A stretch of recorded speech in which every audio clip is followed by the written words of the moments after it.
सर्वाधिक स्वीकारला गेलेला सिद्धांत आहे हे अशासाठी की आधी तर तो ब्रह्मांडाचा विस्तार सांगू शकतो आहे. दुसरा अशासाठी की हा सिद्धांत सांगतो ब्रह्मांडामध्ये अस्तित्वात असलेल्या सर्व पदार्थांपैकी 25% पदार्थ हिलियम आहे. ते पहिल्या काही मिनिटांमध्ये अस्तित्वात आलं होतं. एक संख्या जी या निरीक्षणाशी मिळती जुळती आहे. सर्वात शेवटी खात्री देणारी गोष्ट आहे cosmic background radiation. Big bang theory cosmic background microwave radiation किंवा सीबीएम असणं, अर्थात त्या लकाकीचा अवशेष जो स्फोटापासून बनला आहे त्याची भविष्यवाणी करतो. Cosmic microwave background radiation. हे समजून घेण्यासाठी आपल्याला मागे सन 1948 मध्ये जावं लागेल.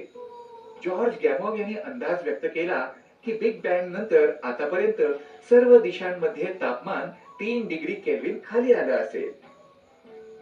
सन 1964 मध्ये दोन भौतिक शास्त्रज्ञ आर्नो पेन्सियास आणि रॉबर्ट विल्सन यांनी अचानक शोध लावला आणि त्यांना कॉस्मिक मायक्रोवेव्ह बॅकग्राऊंड रेडिएशनचा पुरावा मिळाला आणि यासाठी त्यांना 1978 मध्ये भौतिकशास्त्राचं नोबेल पारितोषिक मिळालं. हे दोघंही उपग्रह संचारासाठी अँटेनाचा अभ्यास करत होते. तेव्हा त्यांना कळालं की अँटेना सातत्यानं एका विशिष्ट प्रकारचा आवाज प्राप्त करतो आहे. प्राप्त रेडिएशनची तीव्रता आकाशामध्ये चारही दिशांकडून रात्रंदिवस सातत्यानं एकसारखीच होती आणि ते होतं इलेक्ट्रोमॅग्नेटिक रेडिएशन जे मायक्रोवेव्ह रेंज मध्ये होतं. बिग बँग नंतर ब्रह्मांडाचा विस्तार झाला आणि ते वेगानं थंड देखील झालं. बिग बँगच्या 1000 कोटी किंवा अधिक वर्षांनंतर ब्रह्मांड जवळपास 1000 पटीनं वाढलं होतं, ज्याचा परिणाम असा झाला की रेडिएशनचं तापमान 3 केल्विन झालं. हे बघा, सर्वसाधारणपणे सांगायचं झाल्यास जेव्हा आपण आकाशाकडे रेडिओ टेलिस्कोप द्वारे पाहतो तेव्हा आढळून येतं की तारे आणि मंदाकिनी दरम्यानचं ठिकाण काळं नाही. त्याऐवजी तिथं थोडासा प्रकाश आहे, चोहो बाजूंनी एकसारखा, जो एखादा तारा किंवा मंदाकिनीतून येणारा नाही. ही चमक सर्वात जास्त मायक्रोवेव्ह क्षेत्राच्या रेडिओ स्पेक्ट्रम मध्ये आहे. म्हणूनच त्याला कॉस्मिक मायक्रोवेव्ह बॅकग्राऊंड रेडिएशन म्हटलं गेलं. आणि कॉस्मिक मायक्रोवेव्ह बॅकग्राऊंड रेडिएशन शोधानं हे सिद्ध करून दाखवलं की बिग बँग हा ब्रह्मांडाची निर्मिती आणि टप्प्याटप्प्यानं विकासाचा सर्वाधिक चांगला सिद्धांत आहे. पण सीएमबी काय हे मला अजूनपर्यंत कळलेलं नाही. ठीक आहे, तर मग आपण तो समजून घेऊया. प्रकाश तरंगलांबीमध्ये येतो. सर्वात छोटी तरंगलांबी गॅमा किरणांपासून ते सर्वात मोठी तरंगलांबी रेडिओ लहरींपर्यंत. साधारणपणे जो प्रकाश आपल्याला जवळपास दिसतो तो खऱ्या अर्थानं एक लहानसा भाग आहे जो असाच मध्ये कुठेतरी आहे. हे सर्व सिग्नल्स भरलेले आहेत अस्थिर विद्युत म्हणजे ऑसिलेटिंग इलेक्ट्रिक आणि चुंबकीय क्षेत्र म्हणजे मॅग्नेटिक फील्ड्सद्वारे, ज्याला विद्युत चुंबकीय म्हणजेच इलेक्ट्रोमॅग्नेटिक रेडिएशन देखील म्हणतात. सर्व इलेक्ट्रोमॅग्नेटिक रेडिएशन प्रवास करतात प्रकाशाच्या वेगानं, जो आहे 3 लाख किलोमीटर प्रति सेकंद. जेव्हा आपण मायक्रोवेव्ह बद्दल बोलतो त्याचा अर्थ मायक्रोवेव्ह नाव आहे त्या रेडिएशनचं जे इन्फ्रारेड आणि रेडिओ रिजनच्या मध्ये असतं. मायक्रोवेव्हच्या काही विशेष वेव्हलेंथचा उपयोग खाद्यपदार्थांचे अणू उत्तेजित करण्यासाठी केला जातो, ज्यामुळे आपण मायक्रोवेव्ह ओव्हन मध्ये त्याचा वापर खाद्यपदार्थ तयार करण्यासाठी करू शकतो. मोबाईल फोन देखील याच सिद्धांतावर चालतो. प्रत्यक्षात आपण सीएमबी पाहू शकतो.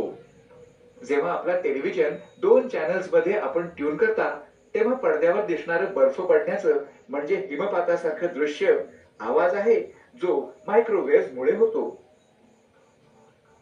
बिग बँग ब्रह्मांडाचा विस्तार आहे.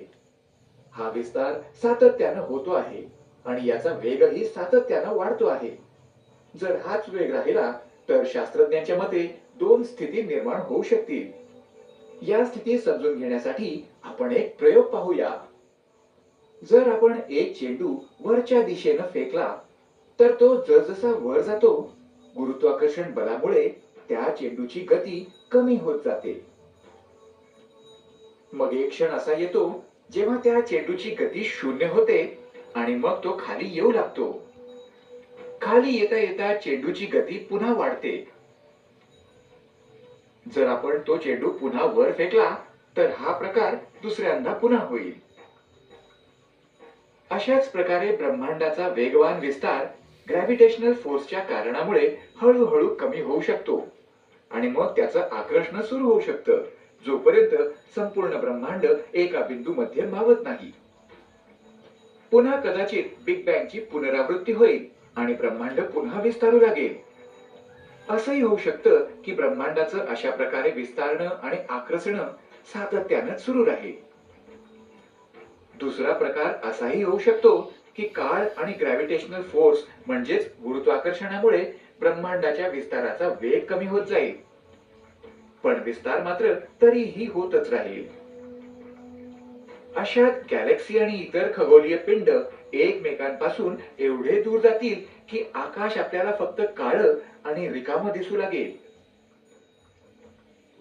तसा बिग बँगचा सिद्धांत बहुतांश लोकांना मान्य आहे, पण याच्याशी संबंधित काही प्रश्न असेही आहेत ज्यांची उत्तरं अजूनपर्यंत मिळू शकलेली नाहीत. शास्त्रज्ञांचं म्हणणं आहे की ब्रह्मांड सर्व दिशांमध्ये एक सारखंच दिसतं. त्यांचं हे देखील म्हणणं आहे की ब्रह्मांडातील प्रत्येक पिंड एकच शारीरिक विकास म्हणजे फिजिकल डेव्हलपमेंट अनुभवतो. याचा अर्थ आहे की कोणत्याही निरीक्षकाला युनिव्हर्सचा प्रत्येक भाग फिजिकल डेव्हलपमेंटच्या एकाच स्थितीमध्ये दिसेल. यालाच युनिव्हर्सची युनिफॉर्मिटी म्हणजेच वैश्विक एकरूपता म्हणतात. बिग बँग मधून या एकरूपतेचं स्पष्टीकरण मिळालेलं नाही. तर मुलांनो, योग्य वैज्ञानिक दृष्टिकोनाबरोबरच इतर अनेक प्रकारांनी ब्रह्मांडाचा विस्तार समजून घेण्याचा प्रयत्न करण्यात आला.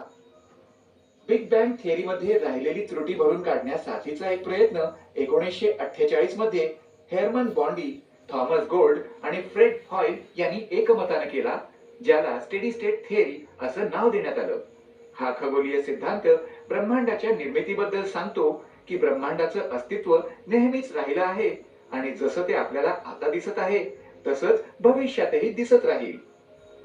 हा सिद्धांत हे देखील सांगतो की बिग बँग सारखा निर्मितीचा कोणताही क्षण नव्हता, पण आपल्या सर्वांना माहित आहे की ब्रह्मांडाचा विस्तार होतो आहे. स्टेडी स्टेट थिअरीचे सिद्धांतकार हा विस्तार समजावण्यासाठी एक मूलभूत अट ठेवतात आणि सांगतात की पदार्थाच्या अणूंची निर्मिती रिकाम्या स्थानापासून झाली हे समजावलं जाऊ शकत नाही. हे नव्यानं तयार झालेले